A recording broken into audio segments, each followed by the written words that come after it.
It seems to me that the whole of the species is suffering from a particularly lengthy bout of obsessive-compulsive rumination and the resulting compulsions that arise in an attempt to get away from the really unpleasant feelings of terror and doubt.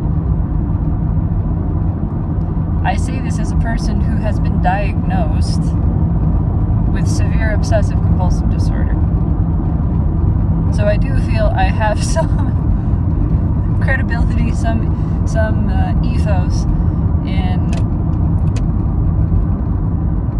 acknowledging and discussing what constitutes this kind of behavior. And I do think that it involves everybody. I do think everybody experiences this. I think it's a part of the natural structure of the mind, and perhaps the primary thing that we are learning as consciousness increases and intensifies and becomes more aware of itself, as we become more aware of ourselves as consciousness. I think what we are learning primarily is to integrate doubt, is to integrate the feeling of fear into what we are, which is experiencing. To learn to allow the feeling of intense terror, of intense uncertainty, which doubt is, right? This sudden shaking, this sudden complete feeling of instability and exposure. What if I'm wrong? What if this isn't the way that it seems to be to me? What if the worst happens, right? What is the worst? What is the worst thing that I could possibly imagine? What if it's that? I believe what we are learning is to experience those thoughts and ultimately those sensations, the sensations that are giving the thoughts words. And instead of challenging them, instead of trying to beat them down, instead of trying to wrestle them or run away from them, instead of fleeing from that sensation, to learn to just feel it, to learn how to feel this destabilization and be so open to it that that's where your stability resides, is in your openness, your awareness of yourself, deliberately accepting the experience of this sensation. Your stability is in the awareness of yourself, say it again, the awareness of yourself, opening deliberately to accept the experience of this sensation, the sensation of fear, the sensation of uncertainty, which is just this, it's this fear underneath. I think that's primarily what we're doing as consciousness. What a thing to integrate. I mean,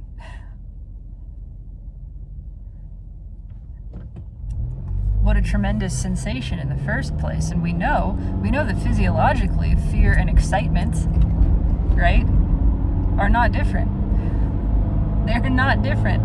It is the same sensation, the same gasping, kind of fluttering, stomach dropping, makes you want to scream, shout. It's intense, right? You can be shouting in terror or shouting for joy. It's the same. It's the same thing. And I think what we're learning is that everything excites us. Everything excites us. This sensation itself is exciting, is delicious, is enticing. Surprise is delightful. Where else are you going to get this exciting sense of not just anticipation of what's coming, but the feeling of not knowing what's coming and going, ooh,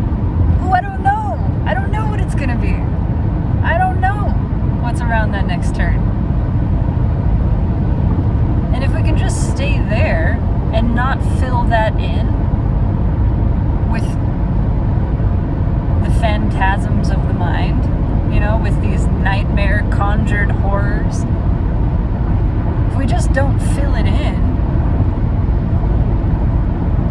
if we just stay in the open place, because can you feel when you fill in an unknown, when you have an uncertainty and you say, I don't know how that's going to be, and then the mind immediately rushes to fill it in with the potentials, with the possibilities. Well, this is what I imagine it could be, and this is what it probably is going to be, and so this is what I'm going to start preparing myself internally for. Can you feel how there's this closing happening?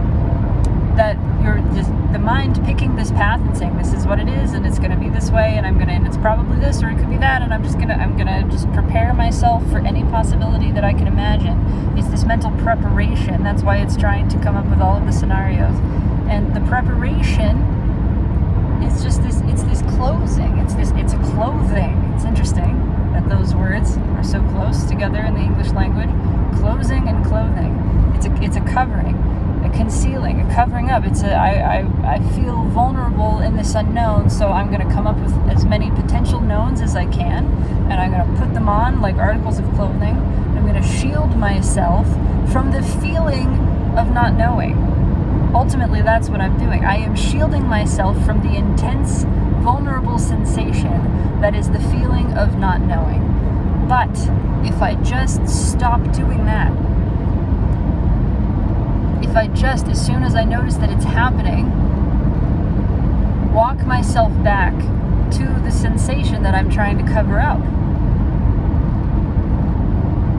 If I just step back into the feeling of vulnerability, that's really what I'm trying to escape here. The vulnerability of the feeling of not knowing. And I stay with that. What does that feel like? To me, what I'm noticing is it feels open. And open, even though there's fear there, even though it feels vulnerable and exposed, open feels better. It feels better than the close. This closing, this it's like, I'm in this liminal space, this crossroads with many branching paths, maybe more than I even can count, more than I can see. And I can feel as soon as my mind starts going down a path, or multiple paths, because it wants to go down all of them and say, I know what's over there, so I'm prepared, and therefore hardening myself against this sensation of vulnerability, clothing myself against the exposure. I can feel that when my mind does that, there's actually, first of all, there's this diminishing sort of, there's a limiting, there's like a this is happening, and it feels hard and small and kind of claustrophobic even, and it feels boring. Ultimately, it's so boring. It's like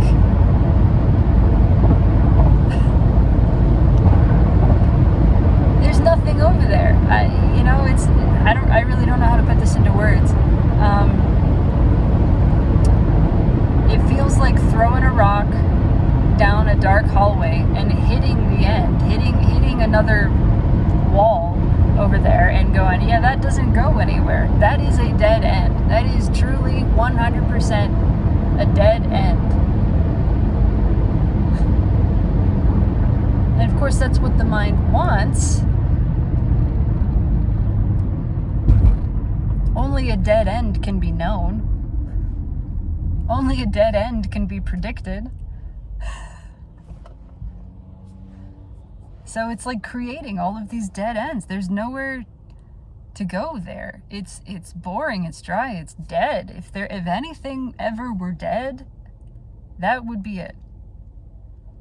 The projections that the mind moves into when faced with absolute uncertainty and the intense sensation of vulnerability that is not knowing. There, the mind creates death to move away from the terror of unlimited life. The mind creates death to move away from the terror of unlimited life,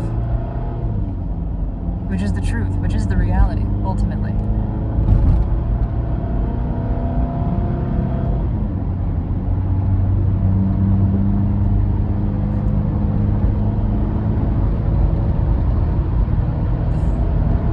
And so I'm seeing and wondering if this whole story of the fall of man, right? This whole story of the fall, in whatever context you want to put it, if that didn't originate with a thought coming in, one of these frightening what-if thoughts, if that thought might not have been specifically, what if death is the end? What if there's an end? What a provocative thought that is. Really. I mean, just consider for a minute, even if you don't believe this stuff or you're having a hard time, whatever, just consider. Use this as a thought exercise. Imagine that you are infinite being. Imagine there is no end of you. There is no beginning and there's no end. You're just continuous. And this thought occurs to you, what if there was an end? Ooh. What a thing to consider. What does that feel like? It's not true. It has no basis in reality. We are just playing a thought game. We are just imagining here. What if I ended? What if there was an end? And really, that thought is just intended to stir up some sensation, to create this sensation of vulnerability, right? The vulnerability in facing the unknown, something that I can't prove one way or the other, something that I can't, point to and say, well, this, so obviously not that. Yes, I have a knowing deep inside, and actually it's a self-evident truth. The continuous experiencing of myself and of existence, everything points by my direct experience of it to the continuous nature of existing, which I am. Of course, if I confuse myself for the form, and I start thinking that the form is all I am, and then I'm seeing the rising and the falling of form, then I might get very confused about all of this. But I might also have the opportunity to really play out this sensation, really go deep into the sensation created by the thought, what if I ended? What if I had an end?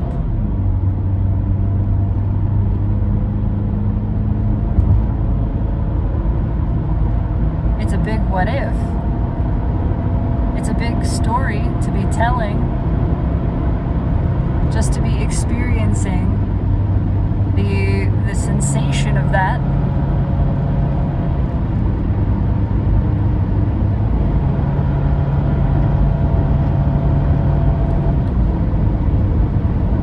And if it's done consciously, like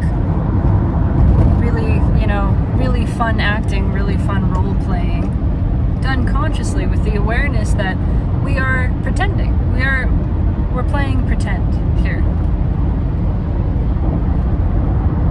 So we're playing a role, we are acting out a scenario to see what something feels like. We're just, and it's not real ultimately. It doesn't become, it's real in that we are experiencing it, but it's not true. This is where I like to have my own definition of those words. What is real is what is happening. It is what you are experiencing, but it's not necessarily true, meaning it doesn't necessarily have the weight that you are assigning to it. It doesn't have a deeper meaning. It is just this surface experiencing. It doesn't have a lasting impact. That's a lot of what the last message was about too, being that yes, things have a relative degree of consequence. You throw a glass at the ground and the glass breaks. That's real. That's the consequence of that. But it doesn't have some sort of lasting impact. The glass was going to break down at some point anyway. Everything dissolves and reconstitutes. Everything decomposes and recomposes, and nothing is lost. Nothing really changes. It changes form. It changes shape. And that's happening all of the time, constantly, no matter what, it's happening. But you can see the continuousness of the experiencing. There were some tiny ponies over there. If I had more time, I would have shown them to you. They were really cute. The continuousness is in the experiencing. We can see that is constant, that is flowing, that doesn't stop. And really, this rising and falling of form is just like the rising and falling of breath or waves on the ocean, as has been said many times. The ocean is always there, and it is the ocean ultimately that is having this experience. It is the ocean that is experiencing waves. Experiencing itself as wave, but it's never not ocean. So even when the waves stop, even if the entire ocean were to be completely still, it would still be experiencing. We would still be there. In what we would consider perhaps formless. This is where the ocean analogy is not perfect, but stillness, total stillness, the absence of surface form, the absence of what we see as rising and falling, even then there would be a kind of form. Even then, formlessness is just a sort of still form. The same way that a rest is a part of music.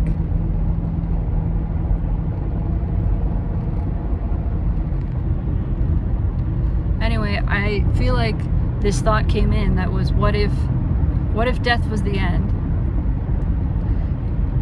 And consciousness in us, in this form, wasn't there enough yet. It wasn't present enough. It wasn't acute enough to be able to integrate the tremendous sense of vulnerability that thought introduces. And so instead of feeling that and going, woo, that's a big feeling that comes with that thought, I'm going to stay with that big feeling and really, really expand in this, feel really vulnerable and really open, and feel myself opening in this, instead of just staying with that thought. That's where the mind really took over and went, nope, we are running from that. Consciousness isn't here enough, stabilized enough to integrate the intense vulnerability that thought introduces, the feeling that introduces, and so we're gonna run from it. We're gonna run, and we're gonna fight it, and we're gonna introduce all of these other sensations as a reaction against this one, and we're gonna bury this feeling of fear as deep as we can. And then human development as we know it occurred. That's where things split. That's where we spiraled. We spiraled because we couldn't integrate the feeling that this thought introduced. We spiraled away from it, out of control, trying to get away from this thought. And we created all of the myth of human exceptionalism and superiority, trying to feel bigger, tougher, stronger, trying to get away from this feeling of vulnerability. Really acute, intense, aware vulnerability. Because I get this notion that we came in and we're vulnerable, but it, as is sort of illustrated by, the Fool's Journey and traveling from ignorant innocence to the fall from innocence, right? And then back into conscious innocence. So we start feeling vulnerable, but if consciousness isn't super duper developed here yet, then we're not super duper aware of the vulnerability. It's not that intense because the awareness is not that intense. And then as the awareness intensifies, as it sharpens, as this things just become clearer and clearer, then the vulnerability, the sense of that becomes clearer and clearer. And at a certain point, it's too clear. It's too clear for us to handle. The sense of vulnerability is so sharp and acute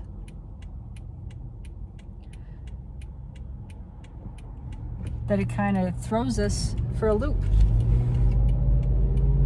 And now consciousness has to develop this other direction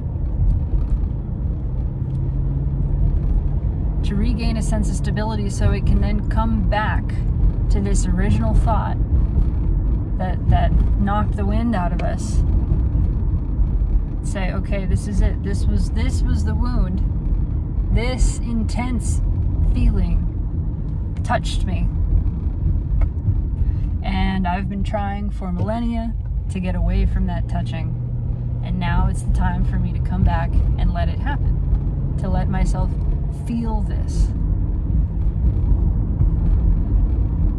And magical things happen when you experience what feels like your own destruction. And you recognize that you come through it, that there is another side to this. And maybe even you do that enough times that you recognize there is always another side. There is always another side. There's always more. There is always more of me. There is always more experiencing. Every time I come up against this again and again, this feeling of destruction, of dissolution, of I'm ending, the feeling of my ending. And guess what? There's more. And so then we start to realize consciously by this experience, again, true knowledge is in experiencing, by this experience of repeated endings, seeing that there is always a new beginning, we begin to understand the liminal continuous transition, the transitional nature of being and experiencing, that it is always in motion, but the stability, the permanence is in the experiencing of that continuous motion.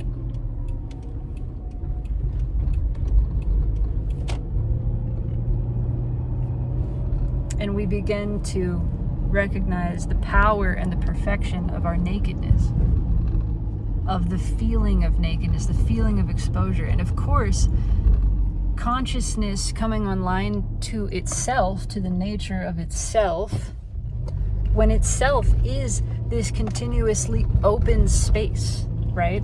This essentially open channel through which all experience is flowing. Of course, that continuous openness feels like nakedness, feels like exposure, vulnerability. Of course, that's why it would be described in various stories as such, as a recognition of our nakedness. And naked is what we are, all of the time. I'm super late, so I gotta just finish this up and get inside. But we're integrating doubt, we're integrating fear, we're learning that the sensation of vulnerability, exposure, and nakedness is not something to run from. That is our natural state, and that's where the juice is. That's open. That is like open-ended, and if you actually hang out there, you feel the open-endedness of all life, and you feel this greater sense of peace and security. You feel the peace of the eternal unfolding of everything, and everything loses its density and its weight, and forgiveness becomes easy because you see everything on the scale of forever, the scale of eternity, the scale of you. Once when the wound happens, you're already seeing that it heals. So what's the big deal? The wound isn't worth freaking out. It heals. It's fine. Nothing happens to you. It's okay. So in the moment of wounding, you're already aware of the healing and knowing that everything works out. It's okay. So why would I judge you? Why would I, this isn't a problem, really, truly. And even if I feel some arousal of anger or whatever it is, I can look at that and say, this is okay too.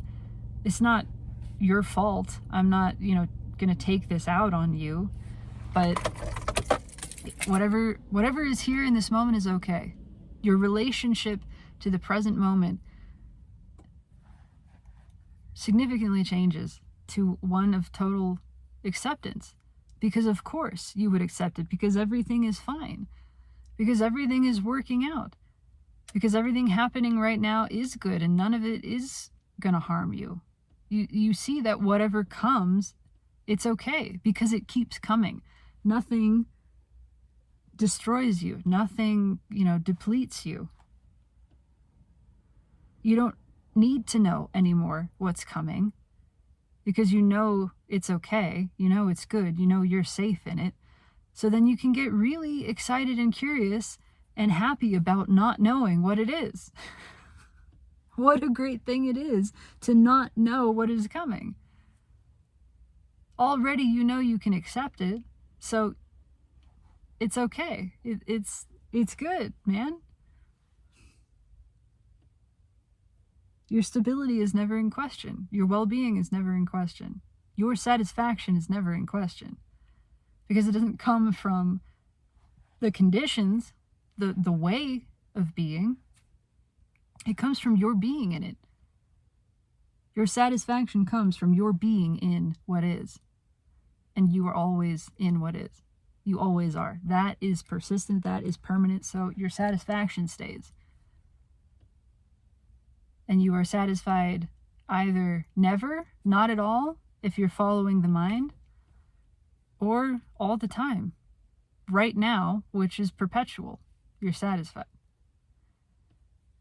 And the other wonderful thing is you always have the choice. If you find yourself in dissatisfaction, all that is pointing to the suffering of dissatisfaction, dukkha, unsatisfactoriness, that suffering is just pointing you to where you are following the mind into a habitual resistance of what is. And you're only doing that because you think you need to. And you don't. What a relief. You don't need to resist reality. You don't need to fight what is. You can drop that battle right now. And every time that you find yourself fighting it again, the mind is you're just showing yourself, oh, this is where I'm still resisting reality. It's just a habit. I'm conscious of it now. I can just stop. Oh my God, I can stop. Oh my God, I can stop resisting what is. Holy moly. And then the satisfaction returns. And it's Gucci, baby. It's all good. And you can still experience sorrow and grief and all of this other stuff, but you're not confused. It doesn't reach this deeper level of despair because nothing is gone. Nothing that you think is lost ultimately is lost. Actually, everything is here. It's changed form. It has just changed form, and you are free to mourn the changing of form. That's okay. But you're also free to love what you love in the new form that it is. In this new, maybe very subtle form that is not gross and material seeming. But what you love is still there, still with you. It's never not with you. It can't. Everything that is. It can't not be. And there's nowhere else for it to be but here. So everything that you love is always here. And you can always love it in the form that it is.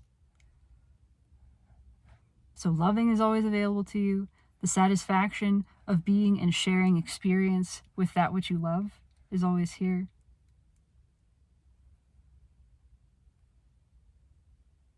Nothing ultimately is damaged or destroyed. Nothing is diminished. It's all safe. You're safe. And knowing that you're safe, grounding in the stability of being, in the peace of eternity, you are free. You give yourself deeper permission to open to the sensations of vulnerability and uncertainty. and you give yourself permission to enjoy that, actually really like that.